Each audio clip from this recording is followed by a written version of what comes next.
Hi ನಮಸ್ತೆ ಎಲ್ಲರಿಗೂ info media ಜಗತ್ತು ಚಾನಲಿನ ಮತ್ತೊಂದು ವಿಡಿಯೋಗೆ ಸ್ವಾಗತ ಸುಸ್ವಾಗತ. ಸ್ನೇಹಿತರೆ, ಇವತ್ತಿನ ಒಂದು ವಿಡಿಯೋದಲ್ಲಿ ಜೂನ್ ಭವಿಷ್ಯದಲ್ಲಿ ಸ್ನೇಹಿತರೆ ವೃಷಭ ರಾಶಿಯವರಿಗೆ ಏನೆಲ್ಲ ಅದೃಷ್ಟವನ್ನು ನೋಡಲಿದ್ದಾರೆ, ಯಾವುದರ ಬಗ್ಗೆ ಎಚ್ಚರಿಕೆ ವಹಿಸಬೇಕು, ಟೋಟಲ್ ಇನ್ಫಾರ್ಮೇಷನ್ನ ಇದೇ ವಿಡಿಯೋದಲ್ಲಿ ತಿಳಿಸ್ಕೊಡ್ತೀನಿ. ಇದನ್ನೆಲ್ಲ ತಿಳ್ಕೋಬೇಕು ಅಂದರೆ ಎಲ್ಲೂ ಕೂಡ ಆ ವಿಡಿಯೋನ ಸ್ಕಿಪ್ ಮಾಡಬಾರ್ದು. ಸ್ಕಿಪ್ ಮಾಡೋದ್ರಿಂದ ಫುಲ್ ಇನ್ಫಾರ್ಮೇಷನ್ ಅರ್ಥ ಆಗಲ್ಲ. ಸೊ ಹಾಗಾಗಿ ಮೊದಲಿಂದ ಕೊನೆ ತನಕ ವಿಡಿಯೋನ ವಾಚ್ ಮಾಡಿ. ವಿಡಿಯೋದಲ್ಲಿ ಒಳ್ಳೆ ಮಾಹಿತಿ ಸಿಕ್ಕಿದ್ದಲ್ಲಿ ತಪ್ಪದೆ ವಿಡಿಯೋಗೊಂದು ಲೈಕ್ ಕೊಟ್ಟು ಇನ್ನು ನನ್ನ ಚಾನಲ್ನ ಸಬ್ಸ್ಕ್ರೈಬ್ ಮಾಡ್ಕೊಳ್ಳೋದನ್ನೇ ನೋಡ್ತಿದ್ರೆ ಇನ್ಫಾ ಮೀಡಿಯಾಗೆ ಸಬ್ಸ್ಕ್ರೈಬ್ ಆದರೆ ಇದೇ ರೀತಿ ಹೊಸ ಅಪ್ಡೇಟ್ನ ಪ್ರತಿನಿತ್ಯ ತಿಳಿಸ್ಕೊಡ್ತೀನಿ. ಇದರ ಜೊತೆಗೆ ಸರಳ ಪರಿಹಾರವನ್ನು ತಿಳಿಸ್ಕೊಡ್ತೀನಿ.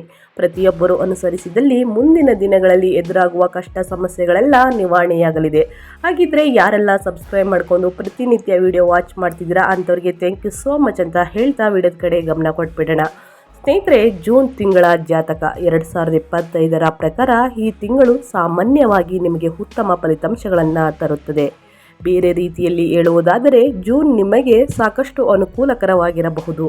ಈ ತಿಂಗಳ ಉದ್ದಕ್ಕೂ ನಿಮ್ಮ ಲಗ್ನ ಅಥವಾ ರಾಶಿಚಕ್ರ ಚಿಹ್ನೆಯನ್ನು ಆಳುವ ಗ್ರಹವಾದ ಶುಕ್ರನು ನಿಮ್ಮ ಲಾಭದ ಮನೆಯಲ್ಲಿ ಪ್ರಬಲ ಸ್ಥಾನದಲ್ಲಿ ಇರುತ್ತಾರೆ. ಸ್ನೇಹಿತರೆ, ಹೆಚ್ಚಿನ ಜನರು ಇದು ಒಳ್ಳೆಯ ಸನ್ನಿವೇಶ ಎಂದು ಭಾವಿಸುತ್ತಾರೆ. ತಿಂಗಳ ಮೊದಲ ಭಾಗದಲ್ಲಿ ಸೂರ್ಯನು 12ನೇ ಮನೆಯ ಮೂಲಕ ಸಾಗುವಾಗ ಉತ್ತಂಗ ಸ್ಥಾನದಲ್ಲಿರುತ್ತಾರೆ.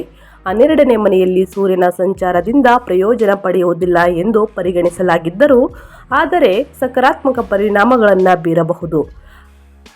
ತಿಂಗಳ ದ್ವಿತೀಯಾರ್ಧದಲ್ಲಿ ಸೂರ್ಯನು ಮೊದಲ ಮನೆಗೆ ಹೋಗುತ್ತಾರೆ. ಅಲ್ಲಿ ಅದು ಸಕಾರಾತ್ಮಕ ಫಲಿತಾಂಶಗಳನ್ನು ನೀಡಲು ಸಾಧ್ಯವಾಗದಿರಬಹುದು. ಸ್ನೇಹಿತರೆ, ಇನ್ನು ಮಂಗಳ ಗ್ರಹವು 3ನೇ ಮನೆಯಲ್ಲಿ ತನ್ನ ಬಲಹೀನ ಸ್ಥಿತಿಯಲ್ಲಿರುತ್ತದೆ. ಮಂಗಳ ಗ್ರಹವು 3ನೇ ಮನೆಯಲ್ಲಿರುವುದರಿಂದ ಫಲಿತಾಂಶ ಹೆಚ್ಚಾಗಿ ಸಕಾರಾತ್ಮಕವಾಗಿರುತ್ತದೆ. ಅದ್ಯಾಗೋ ಅದರ ಬಲಹೀನ ಸ್ಥಾನದಿಂದಾಗಿ ಕೆಲವು ದೌರ್ಬಲ್ಯಗಳು ಇರಬಹುದು. ಬೇರೆ ರೀತಿಯಲ್ಲಿ ಹೇಳುವುದಾದರೆ ಮಂಗಳವು ನಿಮಗೆ ಅನುಕೂಲಕರವಾದ ಫಲಿತಾಂಶಗಳನ್ನು ನೀಡುವ ನಿರೀಕ್ಷೆ ಇದೆ. ಒಟ್ಟಾರೆ ಪ್ರವೃತ್ತಿಯು ಸ್ವಲ್ಪ ಕುಸಿತವನ್ನು ಸೂಚಿಸಬಹುದು ಅಥವಾ ಫಲಿತಾಂಶಗಳು ಸ್ವಲ್ಪ ಕೆಟ್ಟದಾಗಿರಬಹುದು, ಆದರೆ ಅವು ಸಾಮಾನ್ಯವಾಗಿ ಸಕಾರಾತ್ಮಕವಾಗಿರುತ್ತವೆ.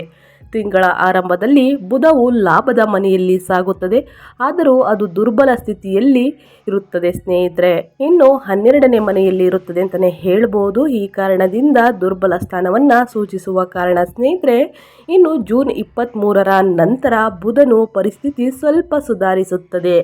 ಈ ಸಂದರ್ಭದಲ್ಲಿ ಬುಧನು ನಿಮಗೆ ಸಂಘರ್ಷದ ಫಲಿತಾಂಶಗಳನ್ನು ನೀಡುತ್ತದೆ. ಗುರುವು ಮಂಗಳ ನಕ್ಷತ್ರ ಪುಂಜದ ಮೊದಲ ಮತ್ತು 2ನೇ ಮನೆಗಳಿಗೆ ಹಂತ ಹಂತವಾಗಿ ಚಲಿಸುತ್ತಾರೆ. ಆದ್ದರಿಂದ ನೀವು ಗುರುವಿನಿಂದಲೂ ಹಲವಾರು ಫಲಿತಾಂಶಗಳನ್ನು ನಿರೀಕ್ಷಿಸಬಹುದು. ಶನಿಯು ಲಾಭದ ಮನೆಯಲ್ಲಿ ಇರುವುದರಿಂದ ಮತ್ತು ತನ್ನದೇ ಆದ ನಕ್ಷತ್ರ ಪುಂಜದಲ್ಲಿ ಉಳಿಯುವುದರಿಂದ ಅದು ಅನುಕೂಲಕರ ದೃಷ್ಟಿಕೋನವನ್ನು ಹೊಂದಿರಬಹುದು. ಸಾಮಾನ್ಯವಾಗಿ ಹೇಳುವುದಾದರೆ ಗುರು ನಕ್ಷತ್ರ ಪುಂಜದೊಳಗೆ ಇರುವ ನಿಮ್ಮ ಲಾಭದ ಮನೆಯಲ್ಲಿ ರಾಹು ಅನುಕೂಲಕರ ಸ್ಥಾನದಲ್ಲಿರುತ್ತಾರೆ. ಅದ್ಯಾಗೋ ಕೇತು ಸೂರ್ಯನ ನಕ್ಷತ್ರ ಪುಂಜದ 5ನೇ ಮನೆಯಲ್ಲಿರುವುದರಿಂದ ನೀವು ಅವರಿಂದ ಸಕಾರಾತ್ಮಕ ಫಲಿತಾಂಶಗಳನ್ನು ನಿರೀಕ್ಷಿಸಬಾರದು. ಸಾಮಾನ್ಯವಾಗಿ ಹೆಚ್ಚಿನ ಗ್ರಹಗಳು ನಿಮಗೆ ಸಹಾಯವನ್ನು ಮಾಡುತ್ತವೆ ಅಥವಾ ಸಾಧಾರಣ ಫಲಿತಾಂಶಗಳನ್ನು ನೀಡುತ್ತವೆ. ಪರಿಣಾಮವಾಗಿ ಈ ತಿಂಗಳು ನೀವು ಸರಾಸರಿಗಿಂತ ಉತ್ತಮ ಫಲಿತಾಂಶಗಳನ್ನು ನಿರೀಕ್ಷಿಸಬಹುದು. ಸ್ನೇಹಿತರೆ, ಇನ್ನು ವೃತ್ತಿ ಜೀವನದ ಬಗ್ಗೆ ಹೇಳೋದಾದರೆ ವೃತ್ತಿ ಜೀವನದಲ್ಲಿ ಜೂನ್ ತಿಂಗಳಿನಲ್ಲಿ ಏನೆಲ್ಲ ಅದೃಷ್ಟವನ್ನು ನೋಡಲಿದ್ದೀರಿ, ಶನಿ ಮತ್ತು ಗುರು ಬಲದಿಂದ ಯಾವುದರ ಬಗ್ಗೆ ಎಚ್ಚರಿಕೆ ವಹಿಸಬೇಕು ಅನ್ನೋದನ್ನ ನೋಡ್ತಾ ಹೋಗೋಣ. 2025 ಜೂನ್ ಮಾಸಿಕ ಜಾತಕದ ಪ್ರಕಾರ ವೃತ್ತಿ ಮನೆಯ ಅಧಿಪತಿಯು ಈ ತಿಂಗಳ ಲಾಭದ ಮನೆಯಲ್ಲಿರುತ್ತಾರೆ. ಇದು ಸಾಮಾನ್ಯವಾಗಿ ಉತ್ತಮ ಪರಿಸ್ಥಿತಿಯಾಗಿದೆ. ಈ ತಿಂಗಳು ಶನಿಯು ತನ್ನದೇ ಆದ ನಕ್ಷತ್ರ ಪುಂಜದಲ್ಲಿರುತ್ತಾರೆ. ಇದು ಒಳ್ಳೆಯದು. ಸ್ನೇಹಿತರೆ, ಕಳೆದ ತಿಂಗಳು ಈ ಸ್ಥಾನದಲ್ಲಿದ್ದರು ಮತ್ತು ಇನ್ನು ಕೆಲವು ತಿಂಗಳು ಅಲ್ಲೇ ಇರುತ್ತಾರೆ. ಇದಲ್ಲದೆ ಉಪ ನಕ್ಷತ್ರ ಪುಂಜಕ್ಕೆ ಸಂಬಂಧಿಸಿದಂತೆ ಶನಿಯು ತನ್ನದೇ ಆದ ಉಪ ನಕ್ಷತ್ರ ಪುಂಜ ಅಂದರೆ ಬುಧನ ಉಪ ನಕ್ಷತ್ರ ಪುಂಜ 2ರಲ್ಲೂ ಇರುತ್ತಾರೆ. ಸ್ನೇಹಿತರೆ, ಈ ಎರಡೂ ಸಂದರ್ಭಗಳನ್ನು ಅನುಕೂಲಕರವೆಂದು ಪರಿಗಣಿಸಬಹುದು.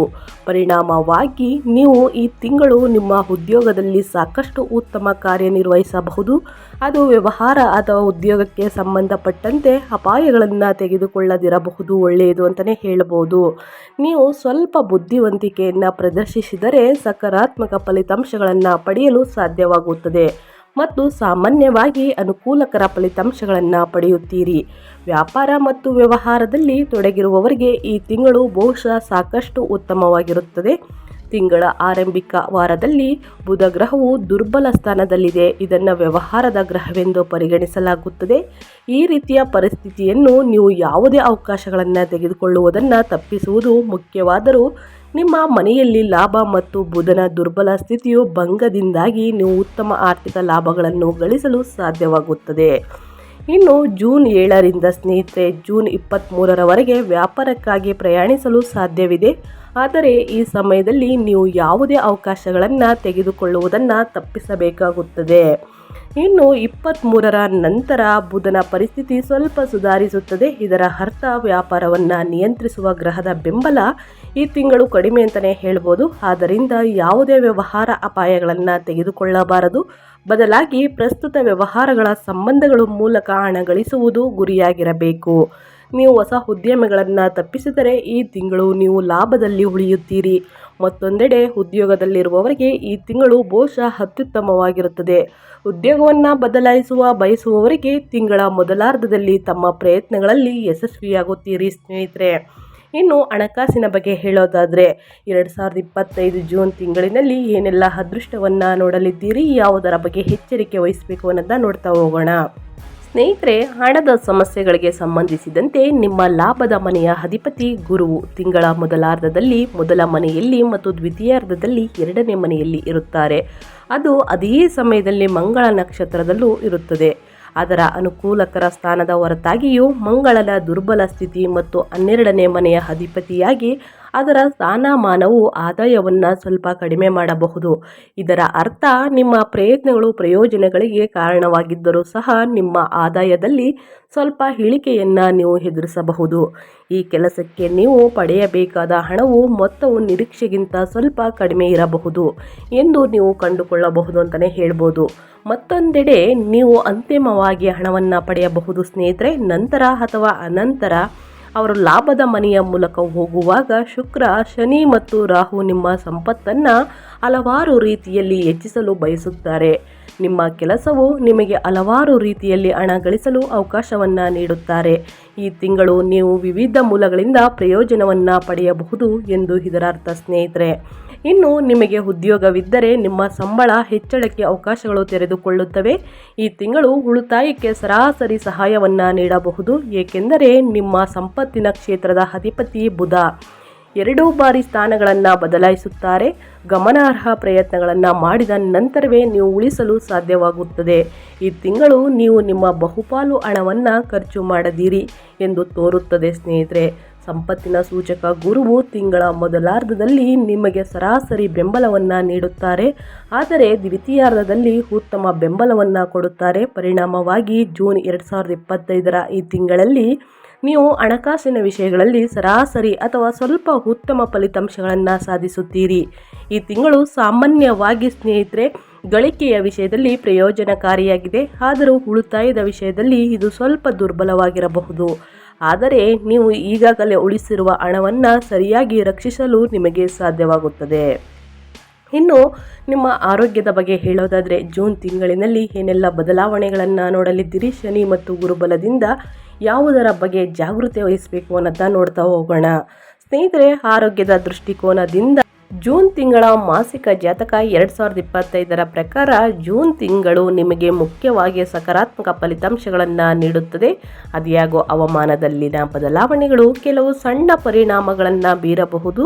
ಆರೋಗ್ಯಕ್ಕೆ ಉತ್ತಮ ಸ್ಥಾನವಾಗಿರುವ ಉಚ್ಚ ಸ್ಥಾನದಲ್ಲಿರುವ ಮತ್ತು ಲಾಭದ ಮನೆಯಲ್ಲಿರುವ ನಿಮ್ಮ ಲಗ್ನ ಅಥವಾ ರಾಶಿಚಕ್ರ ಚಿಹ್ನೆಯ ಅಧಿಪತಿಯಾಗಿರುತ್ತಾರೆ.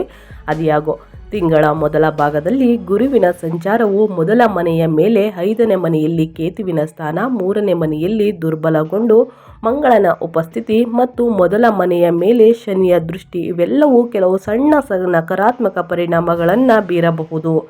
ಇದರ ಅರ್ಥ ಹವಾಮಾನದಿಂದ ಉಂಟಾಗುವ ಸಾಂದರ್ಭಿಕ ಕಾಯಿಲೆಗಳನ್ನು ನೀವು ಅನುಭವಿಸಬಹುದು ಸ್ನೇಹಿತರೆ. ನೀವು ಶೀತ, ಜ್ವರ ಅಥವಾ ಶಾಖದ ಒತ್ತಡದಂತಹ ಸಮಸ್ಯೆಗಳನ್ನು ಅನುಭವಿಸಬಹುದು. ನಿಮ್ಮ ಆಹಾರದ ಬಗ್ಗೆ ಗಮನ ಹರಿಸುವುದು ಬಹಳ ಮುಖ್ಯವಾಗಿರುತ್ತದೆ, ಏಕೆಂದರೆ ಹೊಟ್ಟೆಗೆ ಸಂಬಂಧಿಸಿದ ಕೆಲವು ಸಮಸ್ಯೆಗಳು ಸಹ ಉಂಟಾಗಬಹುದು. ಆರೋಗ್ಯಕ್ಕೆ ಸಂಬಂಧಿಸಿದ ಗ್ರಹವಾದ ಸೂರ್ಯ ತಿಂಗಳ ಮೊದಲಾರ್ಧದಲ್ಲಿ ಉತ್ತುಂಗದಲ್ಲಿರುತ್ತಾರೆ, 12ನೇ ಮನೆಯಲ್ಲಿರುತ್ತಾರೆ ಸ್ನೇಹಿತರೆ. ಆದ್ದರಿಂದ ನಿಮ್ಮ ಆರೋಗ್ಯದ ಬಗ್ಗೆ ಗಮನ ಹರಿಸುವುದು ಬಹಳ ಮುಖ್ಯ. ಉತ್ತುಂಗದಲ್ಲಿರುವ ಸೂರ್ಯನು ಗಂಭೀರ ಆರೋಗ್ಯ ಸಮಸ್ಯೆಗಳು ತಪ್ಪಿಸಿದರೂ ಸಹ ಹೃದಯಕ್ಕೆ ಸಂಬಂಧಿಸಿದ ಸಮಸ್ಯೆಗಳನ್ನು ಹೊಂದಿರುವವರು ಎಚ್ಚರಿಕೆಯಿಂದ ಇರಬೇಕು ಸ್ನೇಹಿತರೆ. ಕೆಲವೊಮ್ಮೆ ನಿಮ್ಮ ಕಣ್ಣುಗಳಲ್ಲಿ ಕಿರಿಕಿರಿ ಉಂಟಾಗಬಹುದು. ಒಟ್ಟಾರೆಯಾಗಿ ಈ ತಿಂಗಳು ಯಾವುದೇ ಪ್ರಮುಖ ಆರೋಗ್ಯ ಸಮಸ್ಯೆಗಳು ಖಚಿತವಿಲ್ಲ ಎಂದು ನಾವು ಹೇಳಬಹುದು. ನಿಮ್ಮ ಆರೋಗ್ಯದ ಬಗ್ಗೆ ನೀವೇ ಸ್ವಲ್ಪ ಎಚ್ಚರಿಕೆ ವಹಿಸಬೇಕಾಗುತ್ತದೆ ಸ್ನೇಹಿತರೆ. ಯಾಕಂದರೆ ಮುಂದಿನ ದಿನಗಳಲ್ಲಿ ನಿಮ್ಮ ಆರೋಗ್ಯ ಉತ್ತಮವಾಗಿರಬೇಕು ಅಂದರೆ ಇಂದಿನ ದಿನ ಸ್ವಲ್ಪ ಎಚ್ಚರಿಕೆ ವಹಿಸಿ ಅಂತ ಹೇಳ್ತಾ, ಇನ್ನು ನಿಮ್ಮ ಪ್ರೀತಿ, ಮದುವೆ, ವೈಯಕ್ತಿಕ ಸಂಬಂಧಗಳ ಬಗ್ಗೆ ಹೇಳೋದಾದರೆ 5ನೇ ಮನೆಯ ಅಧಿಪತಿ ಬುಧ ಜೂನ್ ತಿಂಗಳಲ್ಲಿ 2 ಬಾರಿ ಸ್ಥಾನ ಬದಲಾಯಿಸುತ್ತಾರೆ.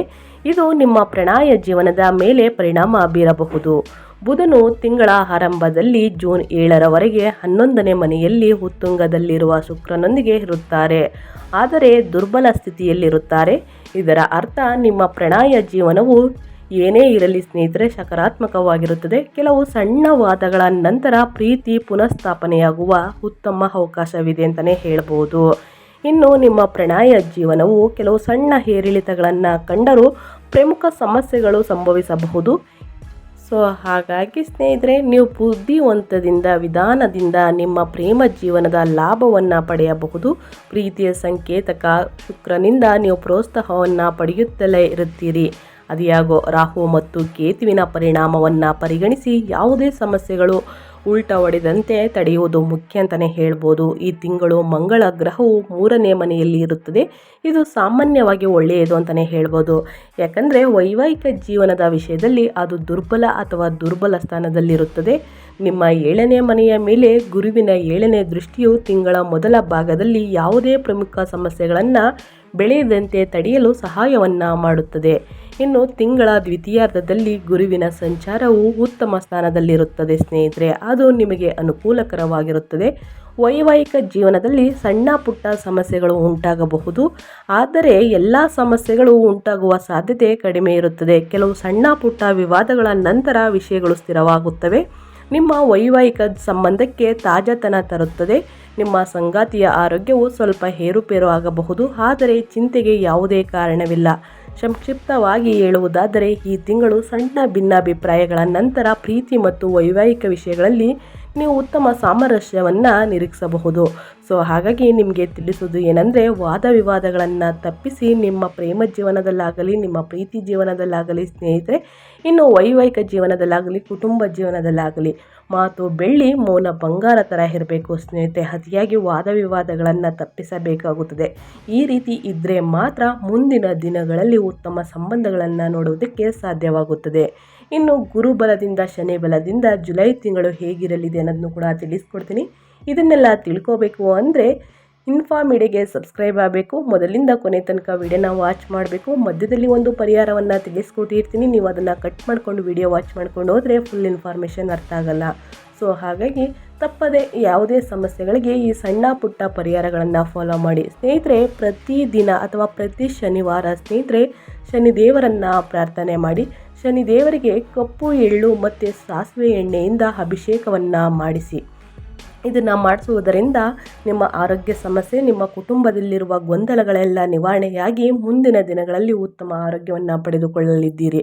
ಇದರ ಜೊತೆಗೆ ಗುರು ಮಂತ್ರವನ್ನು ಪಠಿಸುವುದು, ಗುರು ಸ್ತೋತ್ರವನ್ನು ಪಠಿಸುವುದು ಉತ್ತಮ ಅಂತಲೇ ಹೇಳ್ಬೋದು. ಇನ್ನು ಆಂಜನೇಯ ಸ್ವಾಮಿಗೆ ಪೂಜೆಯನ್ನು ಮಾಡಿಸುವುದರಿಂದ ನಕಾರಾತ್ಮಕ ಶಕ್ತಿಯನ್ನು ತೊಡೆದಾಕಲಾಗುತ್ತದೆ ಸ್ನೇಹಿತರೆ. ತಪ್ಪದೇ ಈ ಸಣ್ಣ ಪುಟ್ಟ ಪರಿಹಾರಗಳನ್ನು ಮನೆಯಲ್ಲೇ ಮಾಡಿ ಅಂತ ಹೇಳ್ತಾ ನಾನು ವಿಡಿಯೋನ ಎಂಡ್ ಮಾಡ್ತಾ ಇದ್ದೀನಿ.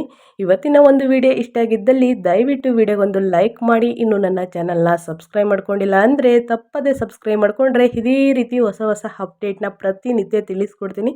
ಇದರ ಜೊತೆಗೆ ಸಾಕಷ್ಟು ಸರಳ ಪರಿಹಾರವನ್ನು ತಿಳಿಸ್ಕೊಡ್ತೀನಿ, ಪ್ರತಿಯೊಬ್ಬರು ಅನುಸರಿಸಿ ಅಂತ ಹೇಳ್ತಾ ನಿಮಗೂ ಮತ್ತು ನಿಮ್ಮ ಕುಟುಂಬಕ್ಕೆ ತುಂಬಾ ಒಳ್ಳೆಯದಾಗಲಿ, ಶನಿದೇವರ ಆಶೀರ್ವಾದ ಸಿಗಲಿ.